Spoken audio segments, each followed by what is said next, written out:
สวัสดีครับวันนี้เชฟกระทะไหม้ไม่ได้ไปปิ้งไปย่างหรือว่าไปตีท้ายครัววันนี้เชฟกระทะไหม้ดังไปทั่วโลก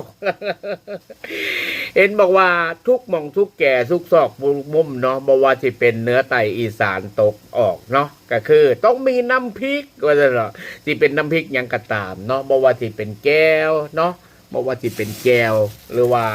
เออ อันบ้านผู้ขากะสิเอิญมาแก้วนี่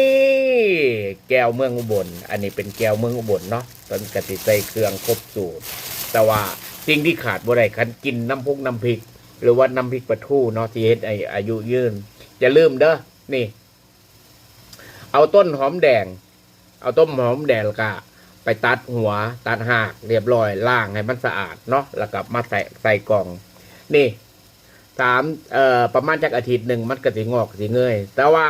กันผู้ใดต้องการเก็บไว้ดนๆก็ได้เป็นเดือน2 เดือนหรือว่า3 เดือนก็ได้เนาะอันนี้ก็จะเป็นผลิตภัณฑ์ที่เขาเอิ้นว่าไปขายได้หรือว่าที่มีออเดอร์ได้เดี๋ยวเชฟกระทะแนะนำให้เด้อนิ่มผู้บางคนบ่ฮู้จักสรรพคุณเนาะมันว่าเลยไปแม่กลองมาอย่าลืม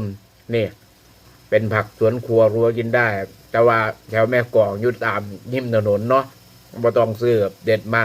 นี่เป็นยาระบายอย่างดี